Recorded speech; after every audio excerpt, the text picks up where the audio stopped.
여러분, 혹시 상상해 보셨나요?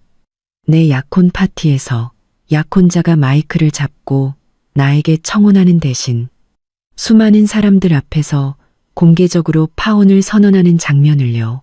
그것도 임신한 내연녀와 결혼하겠다면서 그 모든 비용을 바로 내 카드로 결제했다면요. 나라면 울고불고 난리를 쳤을 텐데 그녀는 그러지 않았습니다. 그저 우아하게 미소 지으며 그 남자와 그의 집안 전체를 나락으로 떨어뜨렸죠. 오늘 바로 그 통쾌한 복수극의 막이 오릅니다. 저는 석영그룹 창립 기념 파티의 한쪽 구석에 서 있었습니다. 이지아 아가씨, 박 대표님께서 이쪽으로 모시라고 하십니다. 웨이터가 공손하게 허리를 숙였습니다. 저는 드레스 자락에 있지도 않은 주름을 펴며 완벽한 미소를 짓고 주무대를 향해 걸어갔습니다. 오늘 박서준은 유난히 더 멋있었습니다. 몸에 꼭 맞는 명품 수트는 그의 훤칠한 키를 더욱 돋보이게 했고 한때 저를 그토록 빠져들게 했던 깊은 눈은 조명 아래 반짝이고 있었죠.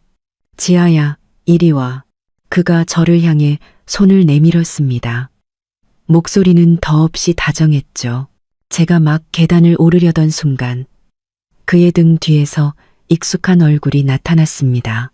요즘 한창 주가를 올리고 있는 톱스타 백미나였습니다. 순백의 드레스는 그녀를 더욱 청초하고 가련하게 보이게 만들었죠. 그녀는 박서준의 팔짱을 끼고 있었고 네 번째 손가락에서는 어마어마한 크기의 다이아몬드 반지가 눈부시게 빛나고 있었습니다. 저는 그 자리에 걸음을 멈췄습니다. 귀한 시간을 내어 석영그룹 20주년 기념 파티에 참석해 주신 모든 분들께 감사드립니다. 박서준의 목소리가 마이크를 통해 연회장 전체에 울려 퍼졌습니다. 오늘 저는 여러분께 아주 중요한 발표를 하려고 합니다.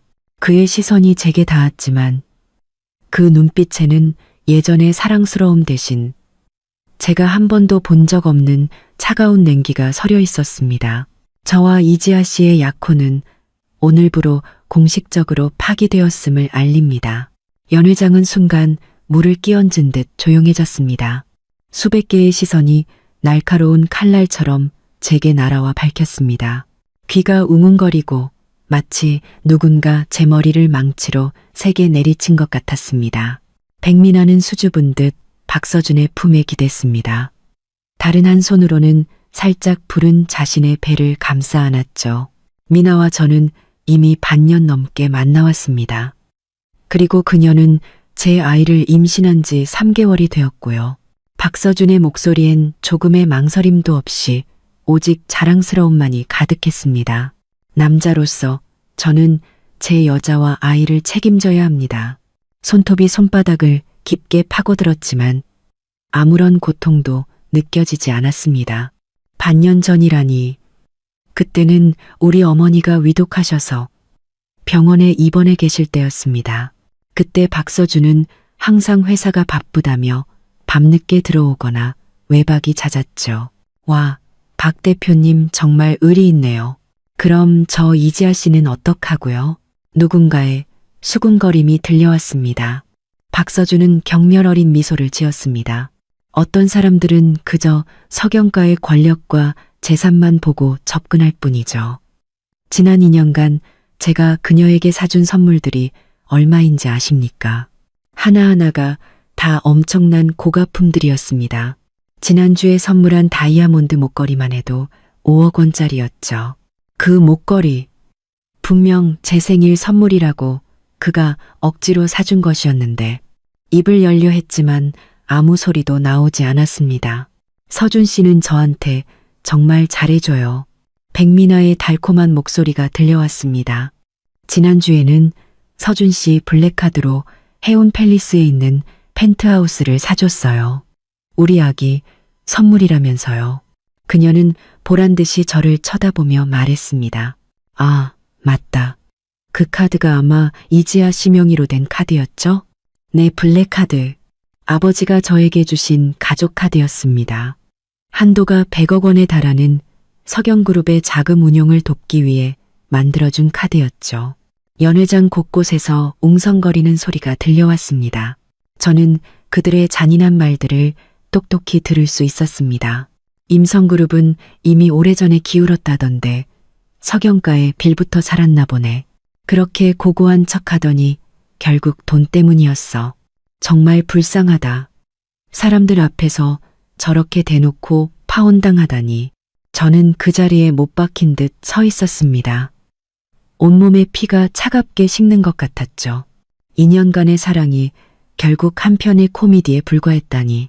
그 모든 사랑의 속삭임과 다정한 배려가 전부 우리 임성그룹의 자금력과 배경을 노린 연극이었다니.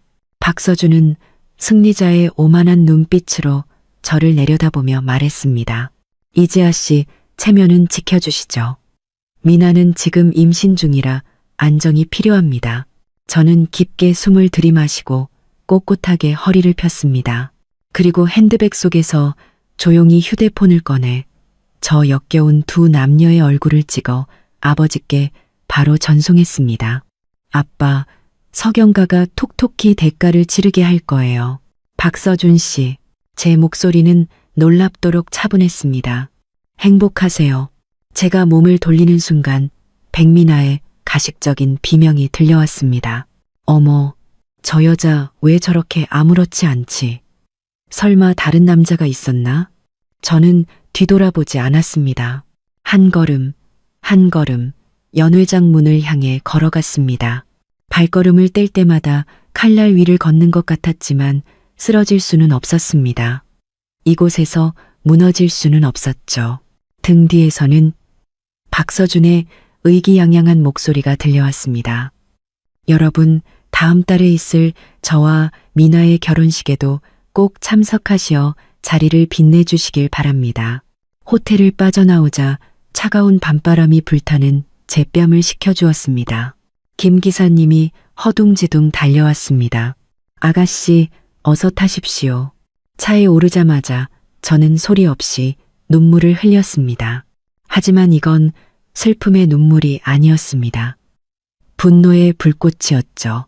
박서준, 네가 이지아를 순진한 토끼쯤으로 생각했다면 큰 오산이야. 넌 내 인생 최대의 실수를 저지른 거니까. 저는 눈물을 닦고 아버지께 전화를 걸었습니다. 아빠, 그 블랙카드 당장 정지시켜주세요. 지금 바로요. 이미 처리했다. 지아야, 기억하거라. 우리 임성가의 딸은 누구에게도 짓밟히지 않는다. 수화기 너머로 들려오는 아버지의 목소리는 얼음장처럼 차가웠습니다. 저는 빠르게 스쳐 지나가는 차창 방 네온 사인을 보며 차가운 미소를 지었습니다. 박서준, 게임은 이제부터 시작이야. 고급 세단이 소리 없이 호텔을 빠져나왔습니다. 차창 밖으로 화려한 도시의 야경이 흐릿하게 번져나갔죠. 저는 부드러운 가죽 시트에 몸을 기댄 채 차가운 휴대폰 화면만 하염없이 매만졌습니다. 김 기사님이 백미러로 몇 번이나 걱정스럽게 저를 살피더니 마침내 입을 열었습니다. 아가씨, 괜찮으십니까? 저는 고개만 저을 뿐 아무 말도 하지 않았습니다. 목이 꽉 막힌 것 같아서 입을 열면 걷잡을 수 없는 감정이 터져나올 것만 같았죠. 그때 휴대폰이 진동했습니다. 화면에는 아빠라는 두 글자가 떠 있었죠. 저는 심호흡을 하고 전화를 받았습니다. 지아야. 아버지의 목소리는 언제나처럼 침착했지만 그 평온함 아래에 들끓는 분노를 느낄 수 있었습니다. 사진 봤다. 어떻게 하고 싶으냐. 손톱이 손바닥을 더욱 깊게 파고들었습니다. 석영가가 대가를 치르게 할 거예요. 좋다. 아버지는 한치의 망설임도 없었습니다. 임성가의 딸은 누구에게도 무시당하지 않는다. 내 블랙카드는 이미 정지시켰고 석영그룹에 투자했던 모든 자금도 회수 절차에 들어갔다. 이제 네가 원하는 대로 하거라. 저는 눈을 감았습니다. 박서준과 백미나의 그 의기양양한 얼굴, 연회장에서 저를 향했던 조롱과 동정의 눈빛들이 스쳐 지나갔습니다. 그들이 제 앞에 무릎 꿇고 빌게 만들 거예요. 제 목소리는 제 자신도 낯설 만큼 차갑게 얼어붙어 있었습니다. 원하는 대로 될 것이다. 아버지는 잠시 말을 멈췄다가 한결 부드러워진 목소리로 말했습니다. 집으로 오너라. 서재에서 기다리마. 전화를 끊고 저는 SNS를 열었습니다. 예상대로 서경그룹 창립 기념 파티에서 벌어진 막장 드라마는 이미 실시간 검색어 1위를 장악하고 있었습니다. 박서준, 공개 파혼, 백민아, 임신, 이지아, 굴욕, 토픽을 클릭하자 현장에 있던 기자들이 실시간으로 올린 기사들이 쏟아져 나왔습니다. 사진 속 박서준은 백민아를 끌어안고 환하게 웃고 있었고 저는 무대 아래에서 창백한 얼굴로 홀로 서 있었죠. 댓글창은 그야말로 전쟁터였습니다. 헐, 올해 최고의 막장 드라마네. 박서준 완전 쓰레기 아니냐. 저 이지아라는 여자 진짜 불쌍하다. 사람들 앞에서 완전 망신당했네. 불쌍하긴 뭐가 불쌍해. 임성그룹 망한 지 오랜데 서경가의 빌부터 살다가 뻥 차인 거지. 쌤통이다. 백민아가 인생의 승자네. 돈, 남자, 뱃속의 후계자까지 다 가졌잖아. 근데 백민아 손에 낀 저 반지 이지아 블랙카드로 산 거라며? 완전 대박이다. 저는 화면을 내리며 그 모든 댓글들을 하나하나 읽었습니다. 마음속 한기가 점점 더 짙게 깔렸죠. 바로 그때 방금 올라온 새로운 폭로 기사가 순식간에 실시간 검색어 1위로 치고 올라왔습니다. 이지아, 임성그룹, 이진천, 회장, 외동딸. 기사를 올린 사람은 유명 경제 전문 기자였습니다. 그는 몇 장의 사진을 함께 첨부했죠. 어린 시절 제가 아버지와 함께 우리 집 정원에서 찍은 사진. 작년에 아버지가 홍콩의 한 부동산을 천문학적인 금액에 낙찰받았다는 뉴스 기사 캡처. 기사에는 임성그룹 이진천 회장, 외동딸의 결혼 선물로 대저택 매입이라고 분명히 적혀 있었습니다. 그리고 마지막 사진은 임성그룹의 최신 주주 구성표였습니다. 제 이름이 선명하게 적혀 있었고 보유 지분은 무려 20%에 달했습니다. 이 기사는 마치 폭탄과도 같았습니다. 순식간에 인터넷을 마비시켰죠. 이진천 회장. 내가 아는 그 이진천 회장 맞아? 전 세계의 자산을 가진 그 임성그룹? 헐. 그럼 이지아는 신데렐라가 아니라 진짜 공주님이었네? 박서준 눈은 장식인가? 대한민국 최고 재벌 외동딸을 셔버리고 여배우를 선택했다고. 심지어 공주님 카드로 내연녀랑 살 집을 샀다고? 서경그룹은 이제 망했네. 와, 다음 이야기가 너무 기대된다. 휴대폰이 미친 듯이 울리기 시작했습니다. 수많은 전화와 메시지가 쏟아졌죠. 대부분은 평소 잘 알지도 못했던 소위 친구들이 보낸 위로와 응원의 메시지였습니다. 저는 바로 무음으로 설정하고 휴대폰을 옆으로 던져버렸습니다. 차가 남산 중턱에 위치한 우리 집 대저택으로 들어서자 거대한 철문이 천천히 열렸습니다.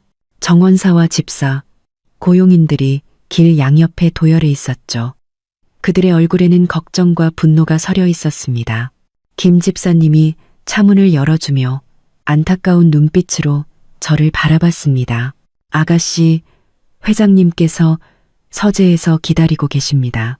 저는 고개를 끄덕이고 하이힐을 신은 채 어릴 적부터 자라온 이 집으로 들어섰습니다.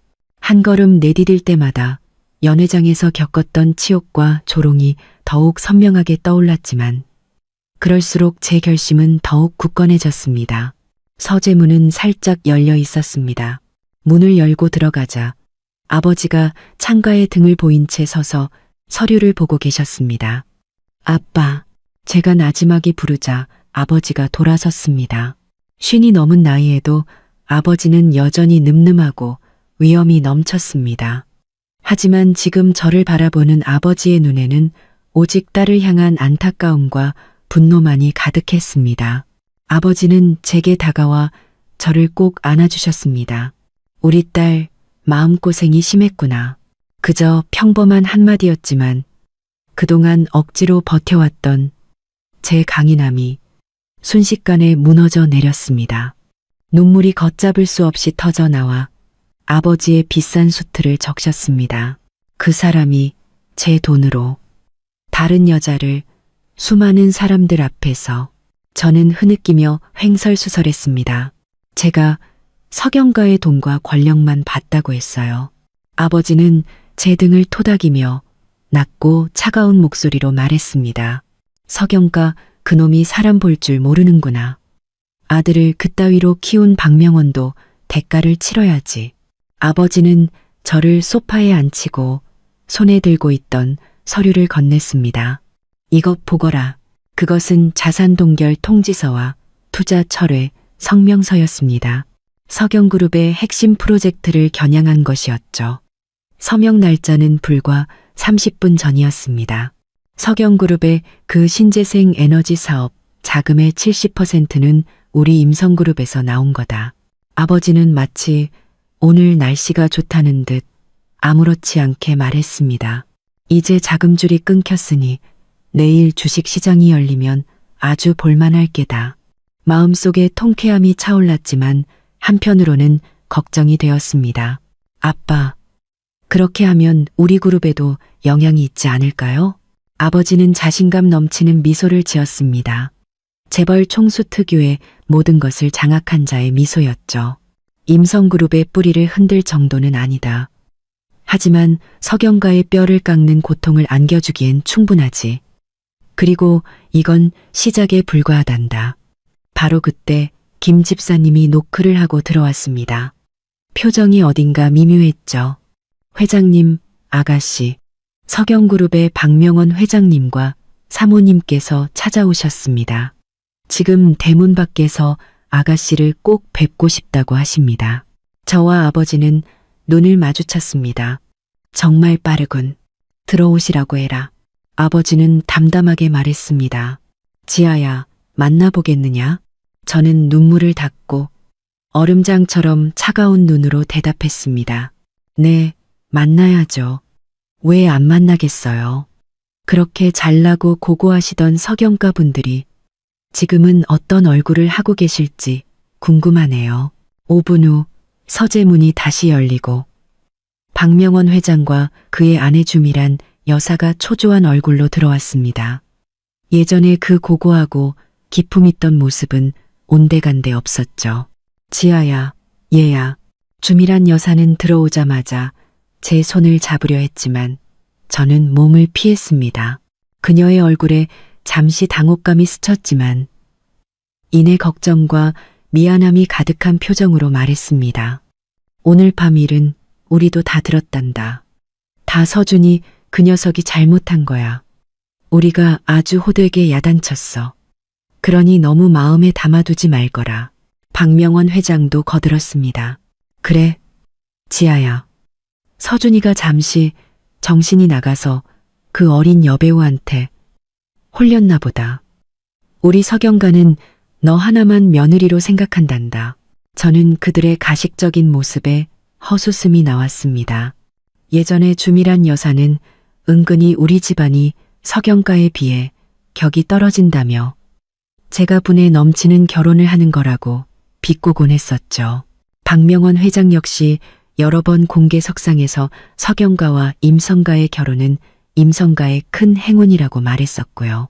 이제 제 진짜 배경을 알게 되니 태도가 손바닥 뒤집듯 바뀌는군요. 박 회장님, 주 여사님, 저는 차갑게 거리를 두며 말했습니다. 저와 박서준 씨는 이미 파혼했습니다. 더 이상 그런 말씀은 하지 않으셔도 됩니다. 지아야, 그건 다 서준이가 화가 나서 한 소리야. 청첩장까지 다 돌렸는데 어떻게 파혼을 하니? 주미란 여사는 다급해졌습니다. 걱정 마라. 그 백민아라는 아이 우리 석영가에서는 절대 인정 안 할 거다. 뱃속의 아이도 우리가 깨끗하게 처리할 테니 깨끗하게 처리한다니. 태어나지도 않은 생명을 저렇게 아무렇지 않게 말하는 그들의 모습에 소름이 돋았습니다. 그건 석영가 내부의 일이니 저와는 상관없습니다. 제가 차갑게 말하자 박명원 회장은 더욱 초조해하며 말했습니다. 지아야, 서준이가 너에게 잘못한 건 안다. 하지만 우리 두 집안이 협력해온 세월이 있는데 아이들 문제 때문에 사업까지 틀어지면 어떡하니? 임성그룹에서 갑자기 투자를 철회하면 우리 석영은 정말 큰일 난다. 이 회장님께 제발 잘 좀 말씀드려주면 안 되겠니? 드디어 본심이 나왔군요. 아버지는 소파에 앉아 여유롭게 차를 마시며 그들을 쳐다보지도 않았습니다. 저는 차가운 미소를 지었습니다. 박 회장님, 사업적인 결정은 임성그룹 이사회의 공식적인 결정입니다. 제 개인적인 감정과 무관합니다. 그리고 저와 박서준 씨의 관계에 대해서 말하자면 그는 제 명의의 카드로 다른 여자를 만나고 온 세상이 보는 앞에서 저를 모욕했습니다. 박 회장님, 이 문제는 어떻게 해결해야 할까요? 박명원 회장의 얼굴이 새하얗게 질렸습니다. 주미란 여사가 무언가 더 말하려 했지만 아버지가 말을 끊었습니다. 김 집사, 아버지는 찻잔을 내려놓았습니다. 목소리는 낮았지만 거부할 수 없는 위엄이 서려 있었죠. 손님 배웅해드리게. 이 회장님, 제 말 좀 들어보십시오. 이건 다 오해입니다. 박명원 회장은 다급하게 외쳤습니다. 아버지는 드디어 그들을 쳐다봤습니다. 눈빛은 칼날처럼 날카로웠죠. 박명원 회장, 3일 주겠소. 3일 안에 박서준이 신문에 내 딸에게 공식적으로 사과하고 내 딸 카드로 쓴 모든 돈을 갚게 하시오. 그렇지 않으면 아버지의 목소리가 얼음장처럼 차가워졌습니다. 투자 철회는 시작에 불과할 거요. 박명원 회장과 주미란 여사는 그 자리에 얼어붙었고 얼굴은 잿빛이 되었습니다. 김 집사님은 무표정한 얼굴로 그들 앞에 서서 말했습니다. 박 회장님, 사모님, 이쪽으로 나가시죠. 넋이 나간 채 끌려나가는 그들의 뒷모습을 보며 제 마음에는 아무런 동요도 없었습니다. 오직 차가운 결심만이 가득했죠. 휴대폰 화면이 반짝였습니다.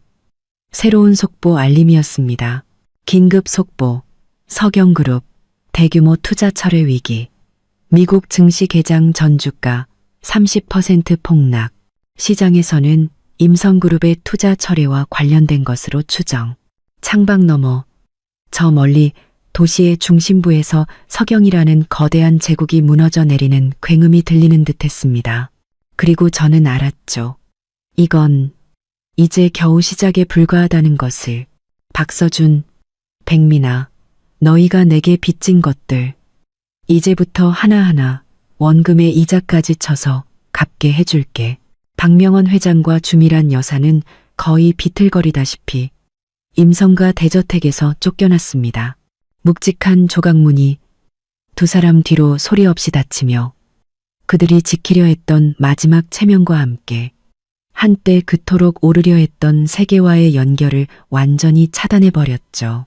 서재는 다시 고요해졌습니다.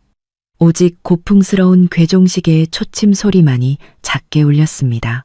아버지는 아무 말 없이 술장으로 가 호박색 브랜디 2잔을 따라 한 잔을 제게 건네셨습니다. 몸 좀 녹이거라. 아버지의 목소리는 사람의 마음을 안정시키는 힘이 있었습니다. 지아야, 아주 잘했다. 아빠가 생각했던 것보다 훨씬 침착했어. 저는 술잔을 받았습니다. 차가운 손끝에 따뜻한 온기가 전해지자 손이 살짝 떨렸죠. 독한 술이 목을 타고 넘어가자 타는 듯한 감각과 함께 이상하게도 들끓던 마음이 차분해졌습니다. 저는 그냥 그 사람들 앞에서 무너지는 모습을 보이기 싫었어요. 저는 잔 속에서 흔들리는 액체를 보며 말했습니다.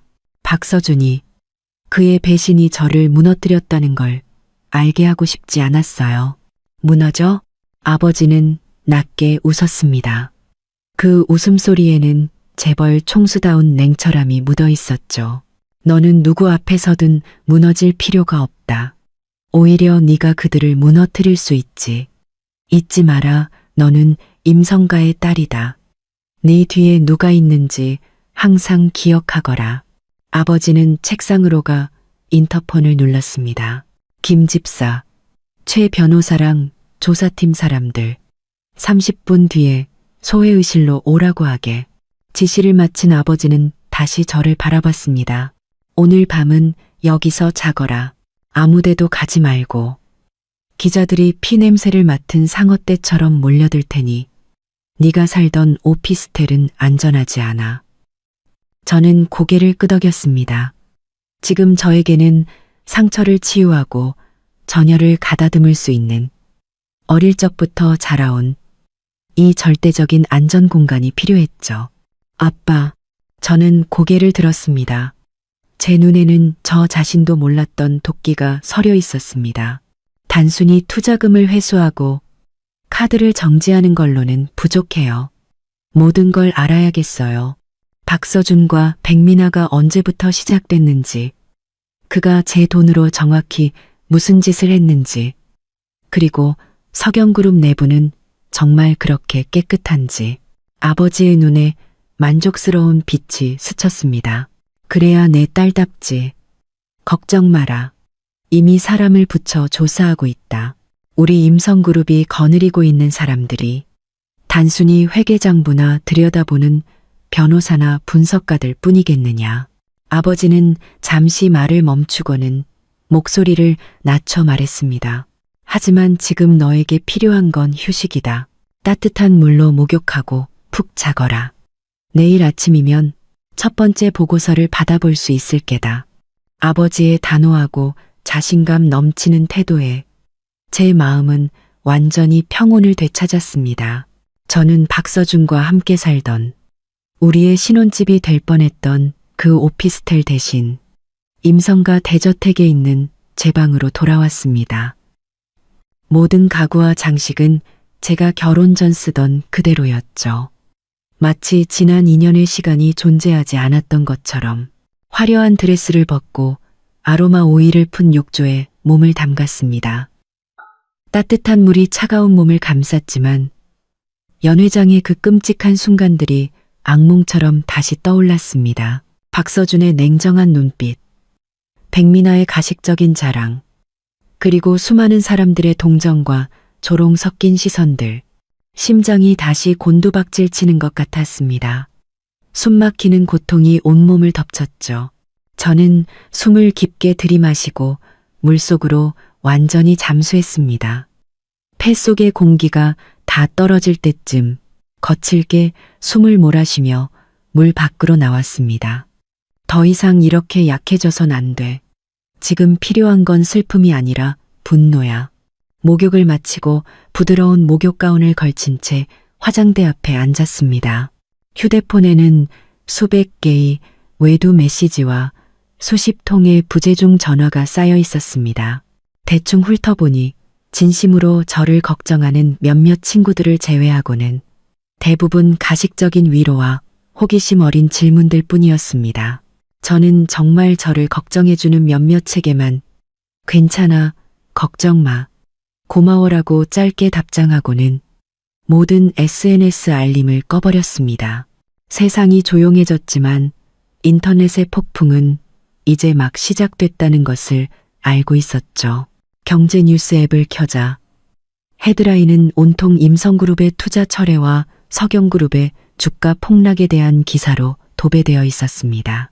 임성그룹 투자 철회, 석영그룹 주가 32% 폭락하며 사상 최대 하락폭 기록, 전문가 분석, 임성그룹의 투자 철회, 석영그룹 자금난 위기 초래할 수도, 두 재벌가 약혼 파기, 거대 비즈니스 동맹의 종말.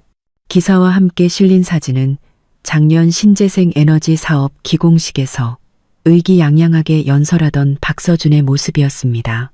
댓글창은 이미 수많은 네티즌들의 분노로 가득 차 있었습니다. 쓰레기 같은 놈, 꼴 좋다. 재벌 2세가 집안 말아먹는구나. 차가운 쾌감과 함께 형용할 수 없는 복잡한 감정이 마음속에서 피어올랐습니다. 바로 그때 암호화된 메신저 앱에서 새로운 메시지 알림이 떴습니다. 나이팅게일이라는 코드네임의 발신인이었죠. 이지아 아가씨 1차 자료 확보 완료. 일부 민감한 내용이 포함되어 있으니 마음의 준비를 하시는 것이 좋겠습니다. 지금 전송할까요? 아버지 직속의 비밀 정보팀이었습니다. 정말 놀라운 속도였죠. 전송해 주세요. 저는 떨리는 손가락으로 답장을 보냈습니다. 곧 몇 개의 암호화된 파일이 전송되었습니다. 저는 아버지에게 받은 비밀번호를 입력하고 첫 번째 파일을 열었습니다. 파일 안에는 수십 장의 고화질 사진이 들어 있었습니다. 첫 번째 사진은 박서준과 백민아가 어느 프라이빗 해변에서 키스를 나누는 장면이었습니다. 촬영 날짜는 6개월 전. 그때는 우리 어머니가 암말기 판정을 받으시고 제가 밤낮으로 병실을 지키고 있을 때였습니다. 그는 제게 중요한 프로젝트 때문에 해외 출장을 간다고 했었죠. 두 번째 사진은 그들이 최고급 산부인과 VIP 통로에서 나오는 모습이었습니다. 백민아는 그의 팔짱을 낀 채 살짝 부른 배를 감싸고 행복하게 웃고 있었습니다. 한 달 전의 일이었습니다.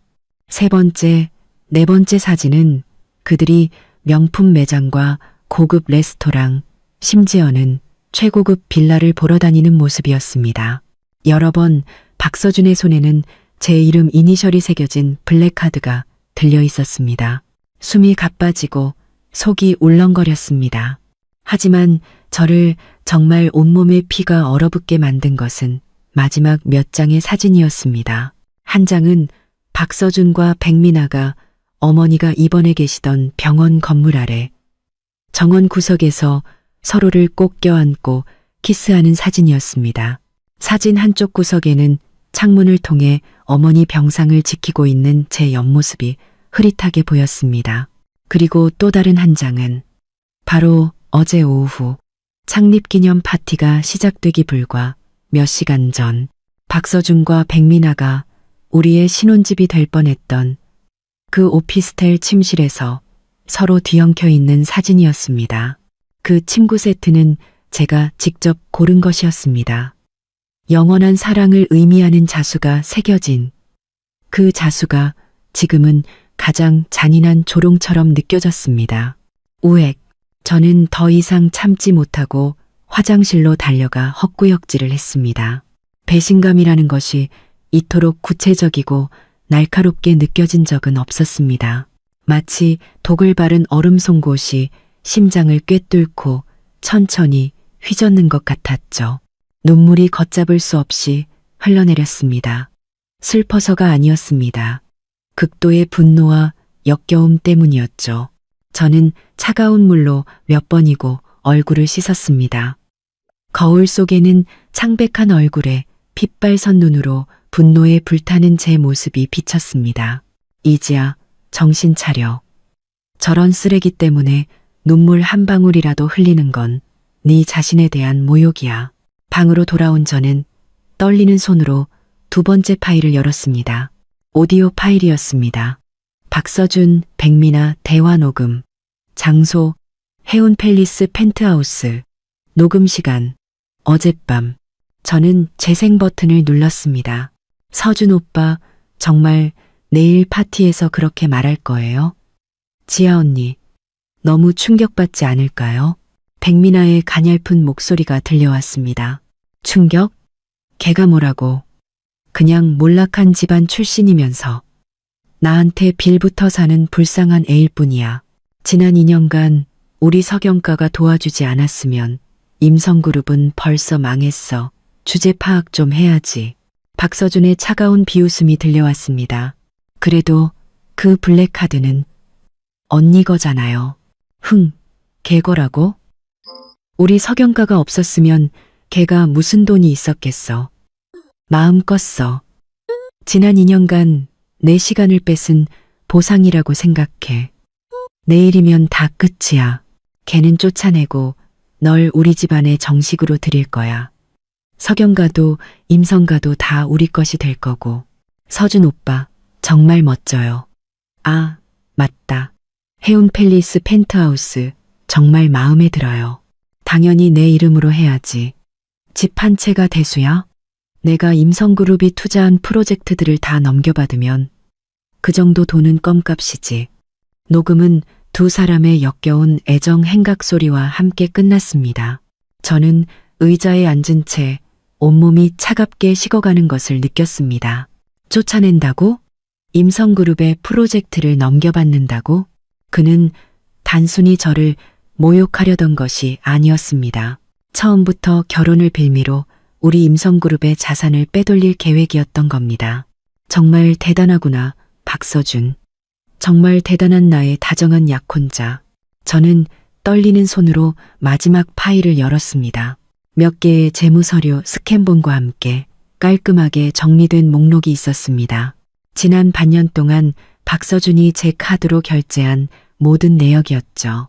백미나의 해운 팰리스 펜트하우스 구매, 계약금 및 부대 비용 150억 원, 백미나의 보석, 명품, 의류 및 가방 등 구매 약 30억 원, 백미나의 외제차 구매 20억 원, 고급 호텔, 레스토랑, 해외여행 등 약 10억 원, 총 합계 약 210억 원, 그리고 결제 내역의 비고란에는 선물, 접대비, 심지어 프로젝트 자재 구매 비용 등으로 적혀 있었습니다. 뿐만 아니라 정보팀의 분석 보고서에 따르면 박서준은 직위를 이용해 여러 개의 유령 회사를 통해 석영그룹의 자금과 임성그룹의 투자금을 빼돌려 개인적으로 유용한 혐의가 있었습니다. 그 금액은 상상을 초월할 정도였죠. 아마도 그 돈의 일부는 제 블랙카드를 흥청망청 쓰며 생긴 구멍을 메우는 데 사용되었을 겁니다. 탐욕스럽고 뻔뻔하고 비열한 인간. 저는 벌떡 일어나 방 안을 서성였습니다. 거대한 분노가 가슴을 뚫고 나올 것만 같았죠. 무언가 해야만 했습니다. 지금 당장. 저는 휴대폰을 들고 박서준에게 바로 전화를 걸었습니다. 한참 후에야 전화가 연결되었습니다. 시끄러운 음악 소리와 함께 술에 취한 박서준의 짜증 섞인 목소리가 들려왔습니다. 이지야? 이 시간에 웬일이야? 후회돼? 다시 매달려 보려고? 백미나를 옆에 끼고 의기양양하게 웃고 있을 그의 얼굴이 눈앞에 선했습니다. 저는 심호흡을 하고 무서울 정도로 차분한 목소리로 말했습니다. 박서준 씨, 해운 팰리스 펜트하우스는 살만한가요? 전화기 넘어가 순간 조용해졌습니다. 그가 조용한 곳으로 자리를 옮기는 듯했죠. 무슨 소리야? 그의 목소리에는 경계심이 묻어 있었습니다. 무슨 소리냐니요? 내 카드로 다른 여자 살림 차려주니 우월감이라도 느껴지던가요? 저는 차갑게 비웃었습니다. 200억 원이라. 박서준 씨, 위장도 크시네요. 그건 네가 좋아서 준 거잖아. 내 2년 청춘을 보상해줘야 할 거 아냐. 박서준은 길길이 날뛰었습니다. 보상이라고? 박서준 씨, 곧 누가 누구에게 보상해야 하는지 알게 될 거예요. 그리고 충고 하나 하죠. 당신이 프로젝트 자금 횡령하고 회계장부 조작한 거 정말 아무도 모를 거라고 생각했어요.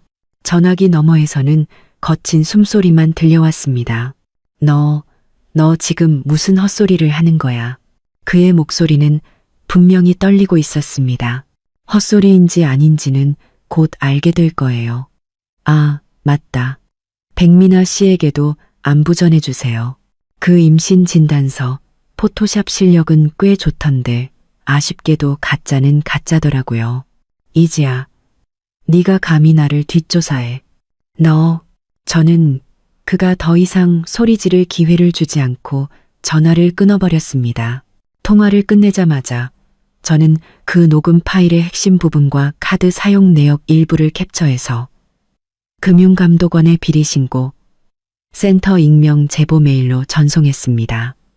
이 모든 것을 끝내고 나자 온몸에 힘이 빠져나가는 것 같았습니다. 저는 부드러운 카펫 위에 주저앉았습니다. 창밖은 이미 동이 터오고 있었습니다. 새로운 하루가 시작되었지만 석영가의 악몽은 이제 막 서막을 열었을 뿐입니다. 저는 휴대폰을 들어 백민아의 SNS에 들어갔습니다. 10분 전에 새로운 게시물이 올라와 있었죠. 거울 앞에서 다이아몬드 반지와 살짝 푸른 배를 과시하며 찍은 셀카 사진이었습니다. 모든 것에 감사하며 새로운 생명을 기다려요. 기분 앞으로 더 행복할 일만 남았네. 댓글창은 팬들의 축하와 네티즌들의 축복으로 가득했습니다. 저는 조용히 그 사진을 저장했습니다. 백민아, 박서준, 너희들이 그토록 기대하는 더 행복한 미래는 아마 너희들의 상상과는 많이 다를 거야. 상쾌한 아침 햇살이 두꺼운 커튼 틈으로 스며들어 바닥에 길고 좁은 빗줄기를 만들었습니다. 저는 거의 뜬 눈으로 밤을 지새웠지만 정신은 이상할 정도로 맑았습니다. 분노는 최고의 각성제였습니다. 피로와 슬픔을 모두 씻어내고 오직 차갑고 선명한 복수심만을 남겼죠. 아래층으로 내려가니 아버지는 이미 식당에 앉아 경제신문을 읽고 계셨습니다. 일어났구나. 아버지는 신문을 내려놓고 저를 살피셨습니다. 생각보다 안색이 좋구나. 당한 만큼 갚아주면 안색은 당연히 좋아지죠. 제가 의자를 빼고 앉아 하인이 따뜻한 우유와 아침 식사를 내왔습니다. 네, 엄마 젊었을 때 성격이랑 똑같구나. 아버지는 미소를 지으며 태블릿 PC를 제 앞으로 밀었습니다. 이거나 보거라. 식전 에피타이저다. 화면에서는 아침 경제 뉴스가 생방송으로 나오고 있었습니다. 배경은 석영그룹 본사 건물이었고 입구에는 수많은 기자들이 몰려들어 플래시를 터뜨리고 있었죠. 앵커는 빠른 속도로 말하고 있었습니다. 어젯밤 미국 증시 폭락에 이어 오늘 개장한 석영그룹의 주가는 45% 추가 폭락하며 서킷 브레이커가 발동되었습니다. 석영그룹은 아직 공식 입장을 내놓지 않고 있지만 시장의 불안감은 최고조에 달하고 있습니다. 금융감독원에서는 석영그룹의 자금 운용에 대한 내사에 착수했다는 소식도 들어와 있습니다. 화면은 기자들에게 둘러싸여 곤욕을 치르고 있는 박명원 회장의 모습으로 바뀌었습니다. 그는 경호원들에게 둘러싸여 힘겹게 차로 향하고 있었습니다. 예전의 그 당당한 기품은 온데간데 없었죠. 회장님, 임성그룹의 투자 철회가 사실입니까? 금융감독원의 조사는 자금 횡령과 관련이 있는 겁니까? 박서준 대표는 지금 어디에 있습니까? 박명원 회장은 입을 꾹 다문 채 늑대처럼 차 안으로 몸을 구겨 넣었습니다. 통쾌하냐? 아버지는 느긋하게 빵에 버터를 바르며 물었습니다. 아직 부족해요. 저는 접시 위에 계란을 자르며 말했습니다. 이건 시작에 불과하죠. 그때 김 집사님이 들어왔습니다. 그의 뒤에는 금태 안경을 쓴 지적인 분위기의 중년 남성과 날렵한 정장 차림의 젊은 여성이 서 있었죠. 회장님, 아가씨, 최 변호사님과 이 팀장님이 오셨습니다. 최 변호사는 임성그룹의 법무팀장이었고 이 팀장은 정보팀의 책임자였습니다. 두 사람은 두꺼운 서류 뭉치를 테이블 위에 올려놓았습니다. 회장님, 아가씨, 최 변호사가 먼저 입을 열었습니다. 박서준이 아가씨의 카드를 무단으로 사용하고 사기 행각을 벌인 것에 대한 1차 증거 자료입니다. 민사소송을 통해 전액을 환수하고도 남을 만큼 충분합니다. 또한 그의 공금 횡령 및 회계 조작 혐의에 대한 자료는 지시하신 대로 금융감독원의 익명으로 제보했습니다.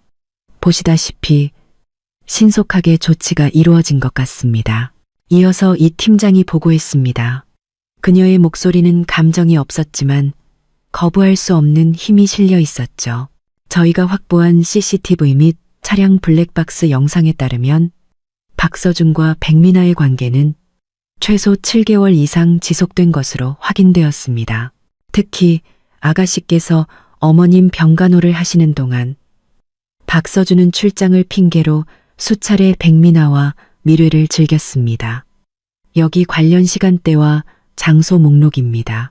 그녀가 내민 종이에는 빽빽하게 적힌 기록들이 마치 칼날처럼 다시 제 심장을 찔렀습니다. 저는 아무 표정 없이 그 종이를 받아들었습니다. 손가락이 하얗게 질릴 정도로 힘이 들어갔죠. 그리고 한 가지 더. 이 팀장은 잠시 아버지의 눈치를 살피더니 허락이 떨어지자 말을 이었습니다. 오늘 새벽 박서준이 석영그룹의 몇몇 주주들과 긴급 통화를 하며 자금을 마련하려 했으나 여의치 않았던 것으로 파악됩니다.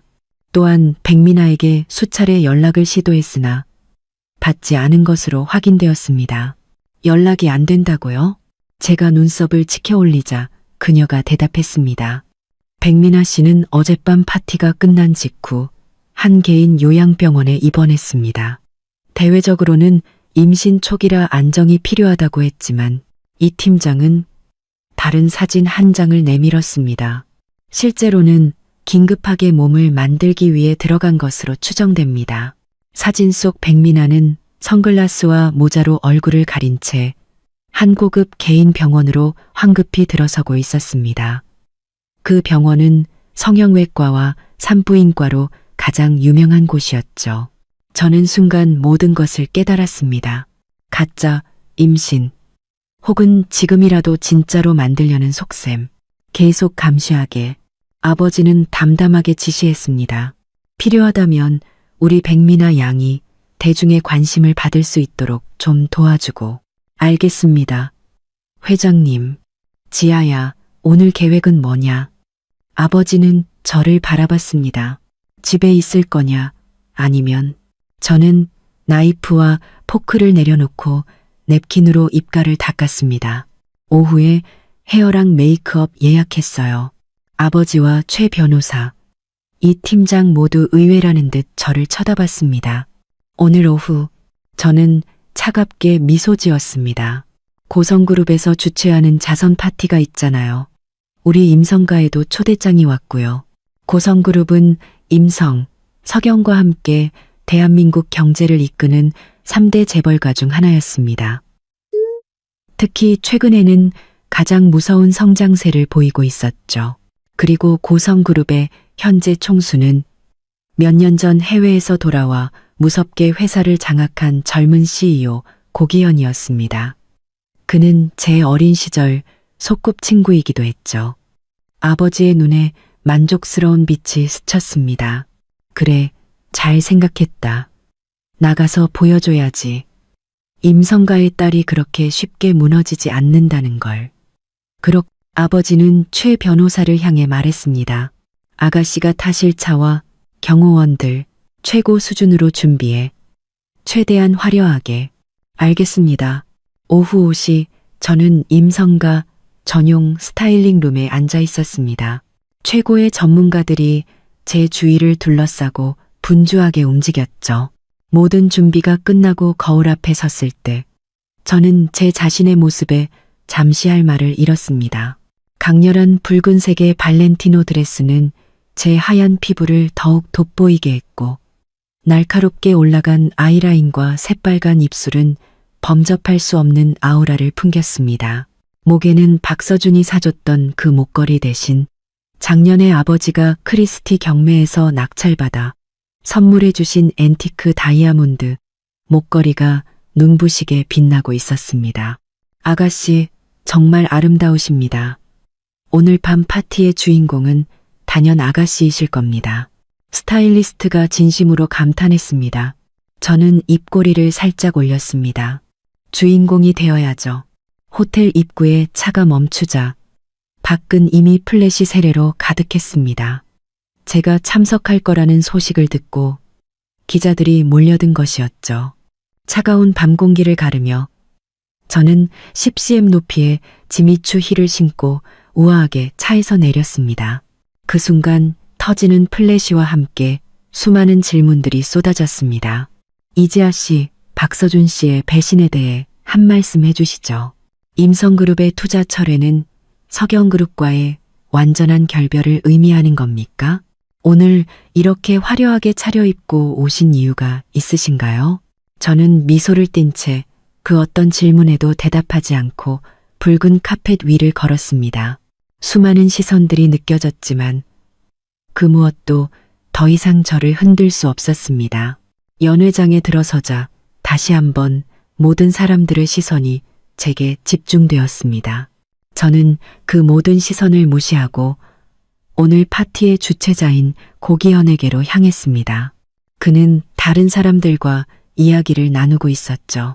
등 뒤에서 느껴지는 시선을 의식했는지 그가 돌아섰습니다. 우리의 눈이 마주쳤습니다.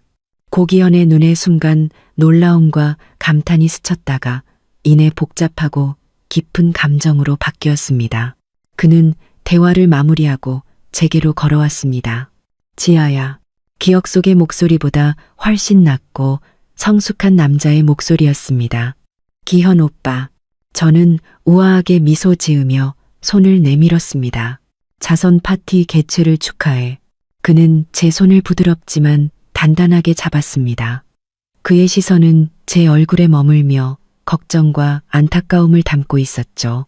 와줘서 고맙다. 괜찮아? 그가 모를 리 없었습니다. 어젯밤 무슨 일이 있었는지.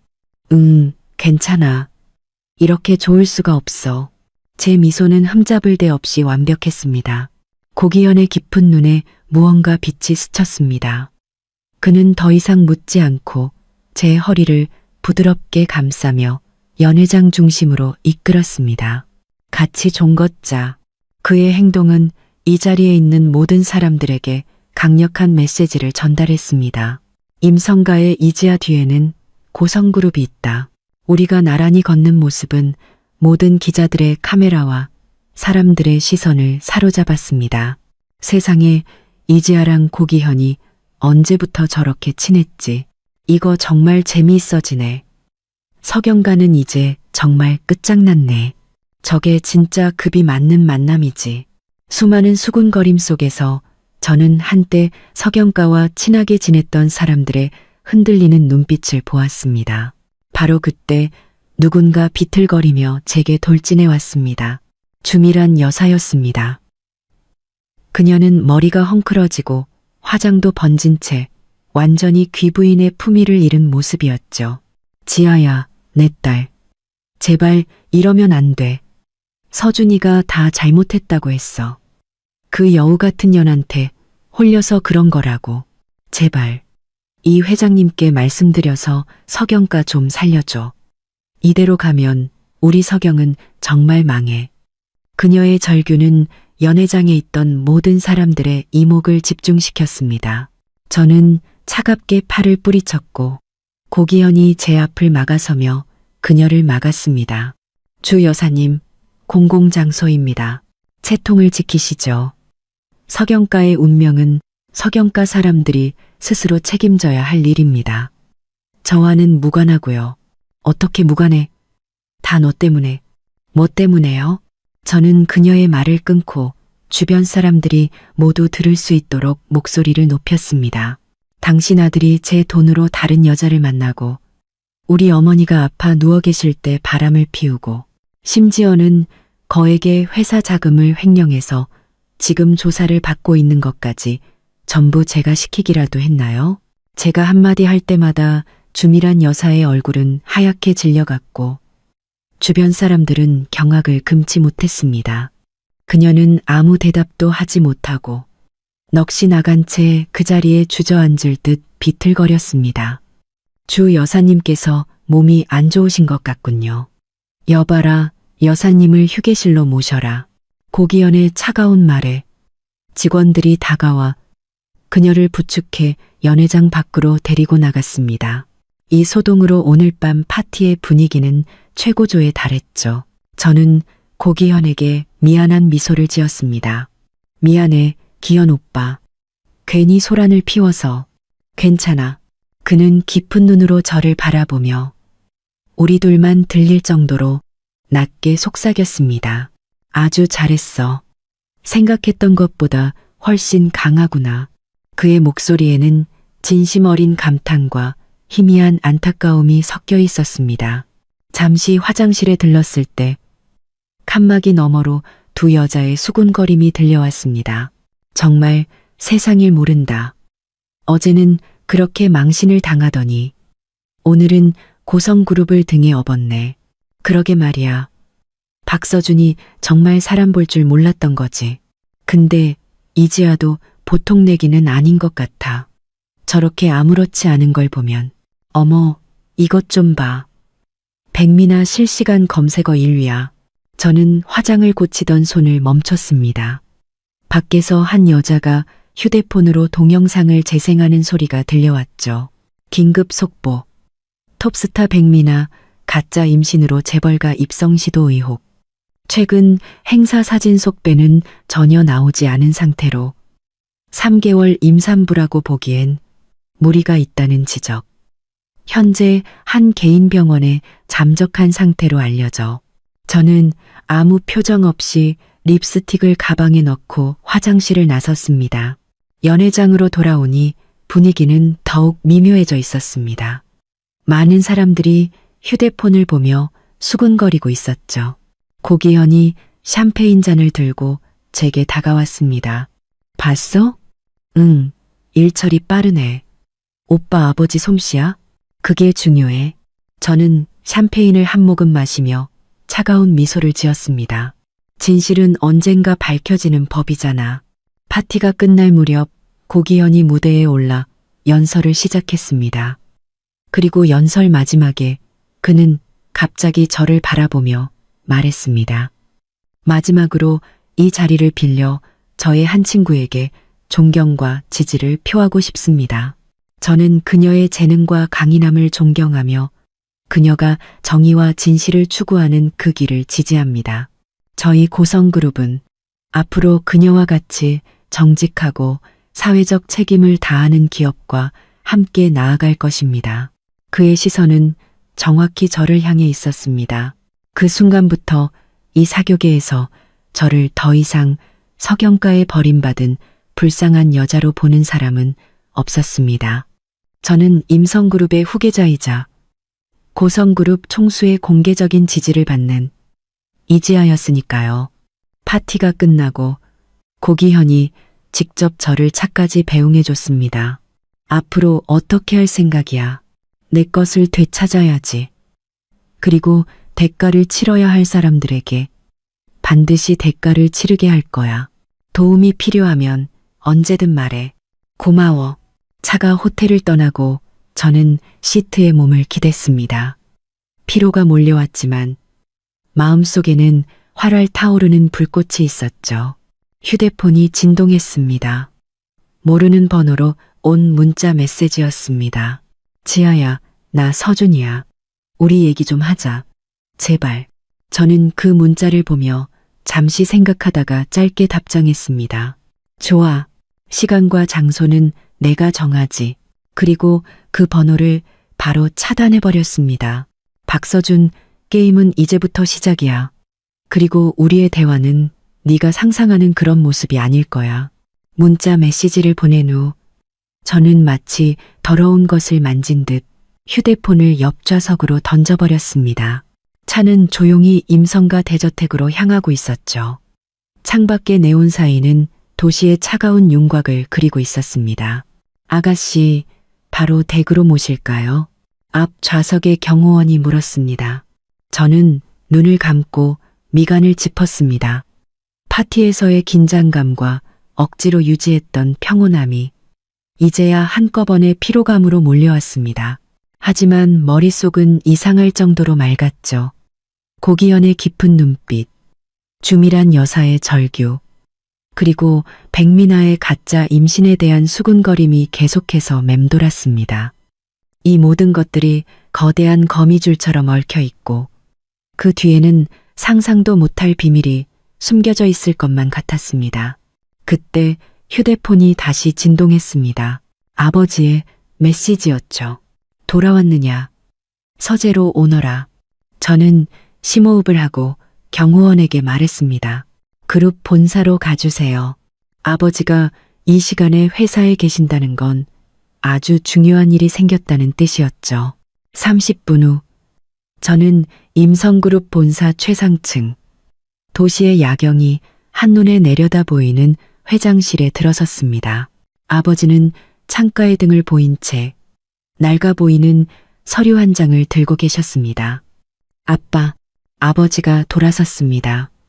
그의 얼굴에는 제가 한 번도 본 적 없는 닝종함과 믿을 수 없다는 표정이 뒤섞여 있었죠. 왔구나. 오늘 밤 아주 잘했다. 아버지는 저를 소파에 앉히고 그 서류를 제 앞으로 밀었습니다. 이것 좀 보거라. 이게 뭐예요? 저는 의아해하며 서류를 집어들었습니다. 아주 오래되어 보이는 건강검진 결과서였습니다. 발급병원은 시내의 한 유명 개인병원. 날짜는 28년 전이었습니다. 검사 대상자의 이름은 박명원. 검사 항목란에는 선명하게 생식 능력 평가라고 적혀 있었습니다. 심장이 쿵 내려앉았습니다. 저는 빠르게 서류를 훑어내렸습니다. 결론란에는 차갑고 무정한 의학 용어로 이렇게 적혀 있었습니다. 정자 활동성 극히 저하, 자연 임신 확률 0.1% 미만, 사실상 불임으로 판정됨. 이건 저는 충격의 말을 잇지 못하고 아버지를 쳐다봤습니다. 박명원이 불임이라고? 그럼 박서준은 대체 어떻게 태어난 거지? 당시 석영가는 내부 권력 다툼이 치열했다. 박명원은 회장 자리에 오른 지 얼마 되지 않아 입지가 불안했지. 후계자가 없다는 건 치명적인 약점이었어. 이 검사 결과는 그때 그의 가장 큰 비밀이었단다. 아버지의 눈빛이 날카로워졌습니다. 머릿속에서 터무니없지만 너무나도 그럴듯한 추측이 떠올랐습니다. 그럼 박서준은 박명원의 친아들이 아니라는 거예요. 주미란이 어디선가 데려온 아이다. 아버지의 담담한 목소리는 마치 폭탄 선언과도 같았습니다. 미숙아로 태어나 몸이 약해서 해외에서 요양하다가 8살이 되어서야 석영가에 데려왔다고 했지. 아주 비밀리에 진행된 일이라 내막을 아는 사람은 거의 없었고 그나마 있던 사람들도 박명원이 전부 입을 막거나 다른 곳으로 보내버렸어. 저는 소파에 멍하니 앉아 이 엄청난 사실을 소화하려 애썼습니다. 그렇게 석영가의 핏줄을 자랑하던 박서준이 사실은 어디서 왔는지도 모르는 가짜 후계자였다니. 이보다 더한 코미디가 있을까요? 아빠는 이 서류를 어떻게... 석영가의 가장 큰 적은 우리 임성가가 아니었다. 바로 자기들 내부에 권력을 탐하는 반개 세력들이었지. 때를 기다리며 이런 것들을 숨겨둔 자가 항상 있기 마련이다. 그리고 지금이 바로 그때가 된 거고. 아버지는 잠시 말을 멈추고 깊은 눈으로 저를 바라봤습니다. 하지만 이게 전부가 아니다. 지아야, 너 어릴 때 고성가에 잠시 잃어버렸던 아이가 있었다는 거 기억나니? 저는 잠시 생각에 잠겼습니다. 고성가와 우리 집은 대대로 친분이 깊어 어릴 적 자주 놀러 가곤 했습니다. 희미한 기억 속에 고성가에는 저보다 나이가 많은 아들이 하나 있었는데 몸이 약해 거의 본 적이 없었던 것 같습니다. 그러다 10살쯤에 잠시 실종되었다가 찾자마자 바로 해외로 보내졌다고 들었습니다. 그 아이가 설마 박서준이랑. 우리 조사팀이 박서준의 출생에 대해 파헤치다 보니 당시 주미란이 자주 드나들던 고아원이 고성가 아이가 실종됐던 장소와 아주 가까웠다는 걸 알아냈다. 시기 또한 정확히 일치하고 게다가 고기현이 귀국한 후부터 계속해서 자신의 요절한 형에 대해 비밀리에 조사하고 있었더군. 형이라고요? 고기현은 외아들 아니었어요? 그러고 보니 고성가에 장남이 있었지만 아주 오래전에 병으로 죽었다고 들었던 것 같습니다. 더욱 대담하고 충격적인 추측이 제 머릿속을 강타했습니다. 설마 박서준이 고성가에 그 죽었다는 장남이고 고기현이 바로 박명원과 주미란의 친아들일 가능성이 높다. 아버지가 제 말을 이었습니다. 당시 병원에서 사고로 아이가 뒤바뀌었거나 혹은 누군가 의도적으로 바꿨을 수도 있지. 믿을 수 없는 이야기였지만 모든 퍼즐 조각이 기이하게 맞아떨어졌습니다. 고기현이 왜 그렇게 석영가 일에 관심을 가졌는지, 왜 그날 밤 저를 그토록 감싸주었는지, 그리고 박명원과 주미란이 박서준에게 보여주었던 사랑이 왜 어딘가 모르게 피상적으로 느껴졌는지. 아빠, 그럼 저는 충격의 말을 잇지 못했습니다. 이게 사실이라면 정말 아직은 추측일 뿐 확실한 증거는 없다. 아버지의 말이 저를 현실로 돌려놓았습니다. 하지만 아니 땐 굴뚝에 연기 나랴. 이미 사람을 시켜 당시 병원 기록과 관련자들을 샅샅이 뒤지고 있다. 바로 그때 제 개인 휴대폰이 울렸습니다. 암호화된 번호였습니다. 저는 아버지의 눈치를 살피고 전화를 받았습니다. 이지아 아가씨, 정보팀이 팀장입니다. 이 팀장의 목소리는 다급했습니다. 박서준의 동향을 감시하던 중 그가 집에 가지 않고 불법 사채 시장에 나타난 것을 포착했습니다. 현재 저희가 주시하고 있던 돈 세탁 혐의가 있는 지하 자금책과 비밀리에 접촉한 것으로 확인되었습니다. 불법적인 경로를 통해 자산을 해외로 빼돌리려는 시도로 보입니다. 뭐라고요? 저는 벌떡 일어섰습니다. 미쳤군요. 이 판국에 궁지에 몰린 개가 사람을 무는 법이지. 아버지는 차갑게 말했습니다. 증거 확보할 수 있습니까? 쉽지 않습니다. 그들이 만난 장소는 CCTV 사각지대입니다. 하지만 두 사람이 같은 장소에 들어가는 사진을 확보했고 박서준이 통화하며 해외, 현금 등의 단어를 언급하는 것을 녹취했습니다. 계속 감시하세요. 최대한 증거를 모으고 그가 자산을 빼돌리려 한다는 정보를 금융감독원의 익명으로 제보하세요. 알겠습니다. 전화를 끊고 저와 아버지는 서로를 바라봤습니다. 서로의 눈에서 차가운 빛을 읽을 수 있었죠. 박서준, 너는 비열할 뿐만 아니라 어리석기까지 하구나. 이 시점에 불법적인 행동을 하다니 스스로 무덤을 파는 짓이야.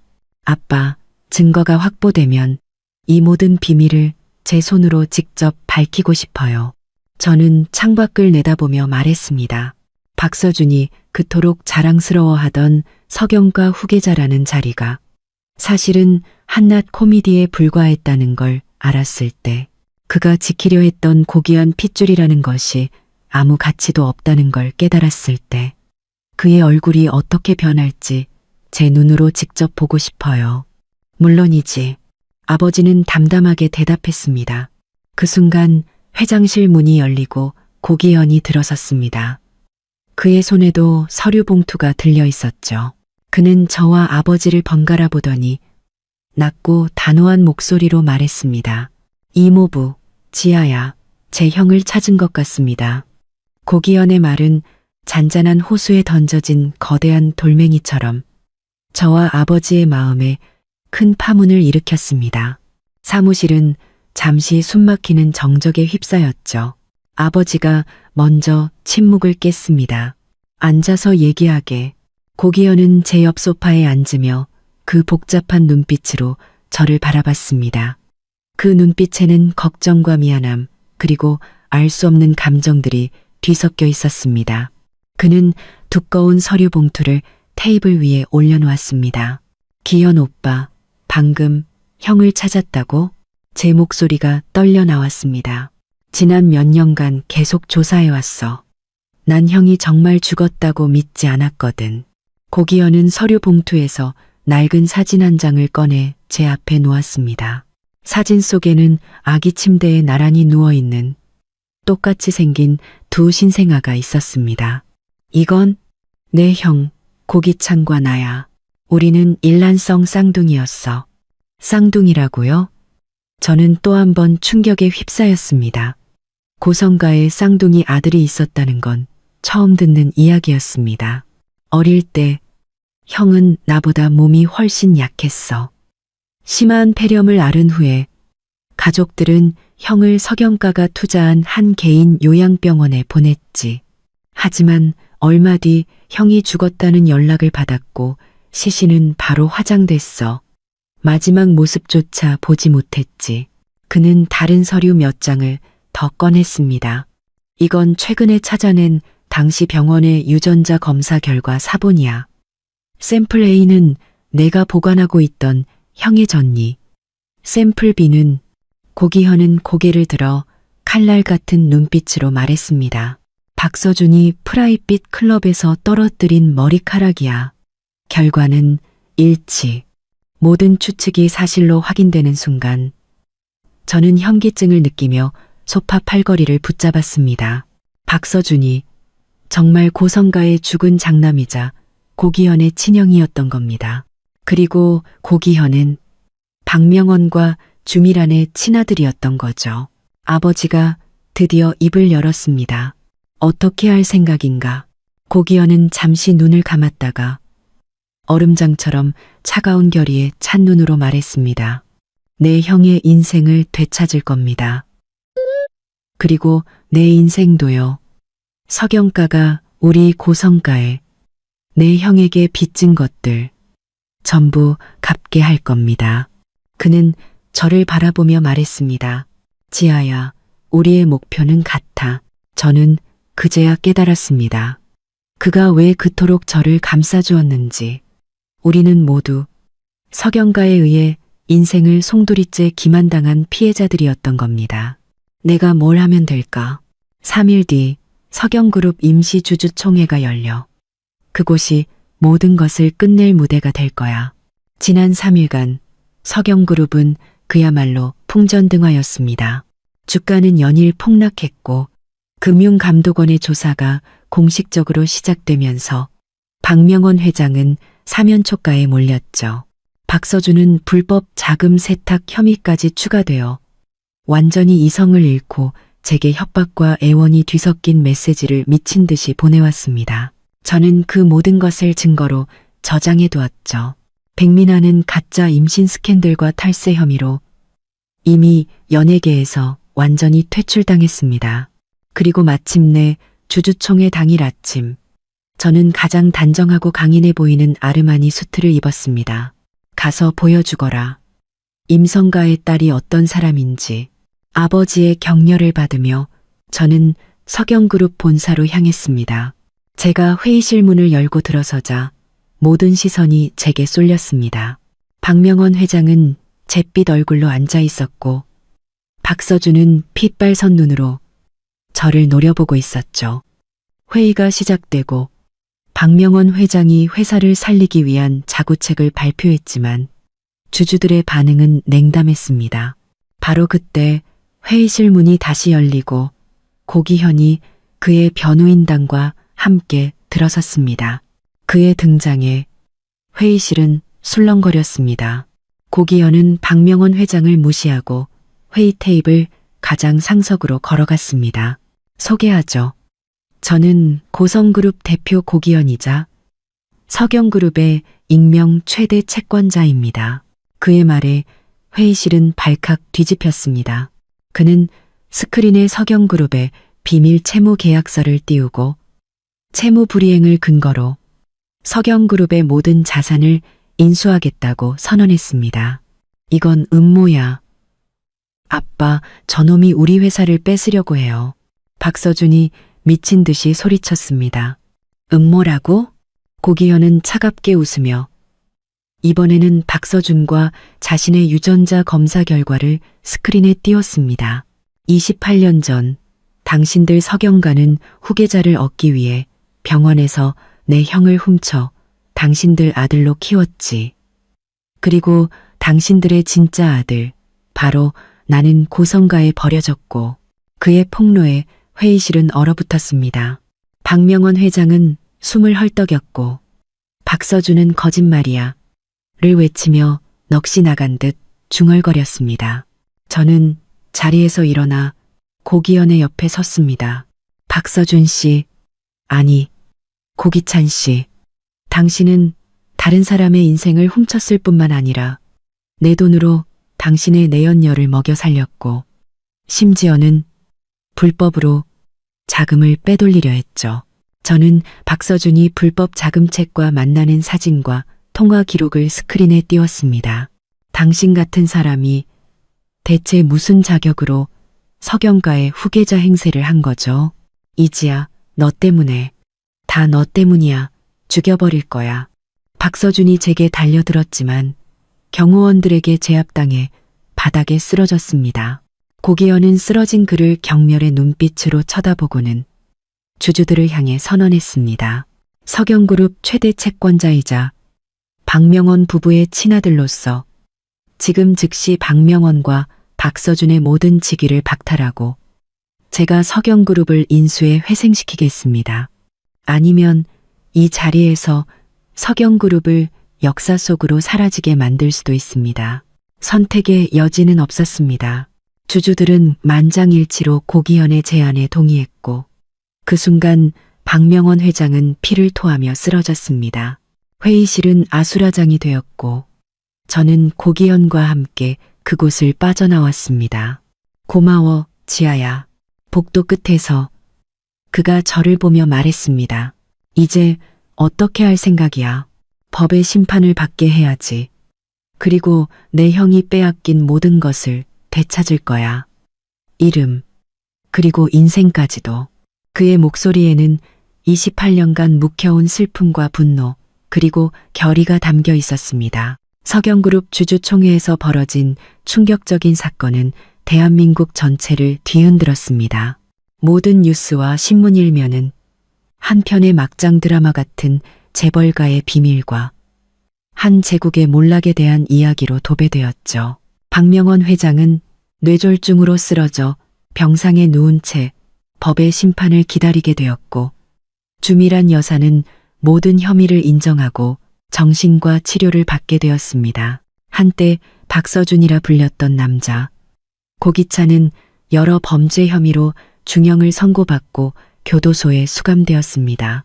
그는 끝까지 자신의 진짜 신분을 받아들이지 못하고 정신적으로 완전히 무너졌다고 합니다. 백미나 역시 사기 및 탈세 혐의로 죗값을 치르게 되었죠. 시간은 흘러 3년이 지났습니다. 고기현은 무너졌던 석영그룹을 성공적으로 회생시켜 고성그룹의 핵심 계열사로 만들었고 저는 아버지의 뒤를 이어 임성그룹을 이끌며 그와 함께 대한민국 경제계의 새로운 역사를 써 내려가고 있었습니다. 우리는 비즈니스 파트너이자 서로에게 가장 든든한 버팀목이 되어주었죠. 그리고 오늘 3년 전 그 끔찍한 사건이 벌어졌던 바로 그 호텔 연회장에서 고성그룹의 성공적인 비즈니스 포럼을 기념하는 파티가 열렸습니다. 저는 고기현의 팔짱을 끼고 수많은 사람들의 축복과 환호 속에서 연회장으로 들어섰습니다. 파티가 절정에 달했을 때 고기현은 무대에 올라 연설을 마친 후 제게로 걸어왔습니다. 그리고 그는 제 앞에 한쪽 무릎을 꿇었습니다. 그의 손에는 밤하늘의 별처럼 반짝이는 푸른 다이아몬드 반지가 들려 있었죠. 지아야, 3년 전 이곳에서 너는 악몽을 겪었지. 오늘 이곳에서 나는 너에게 새로운 시작을 선물하고 싶어.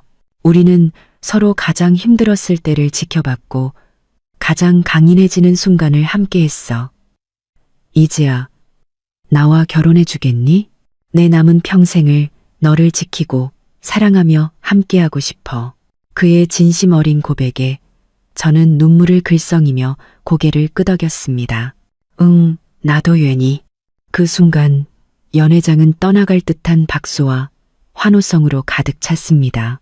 고기현은 제 손가락에 반지를 끼워주고 저를 꼭 껴안았습니다. 그의 품에 안겨 저는 문득 연회장 한쪽 구석의 TV 화면을 보았습니다.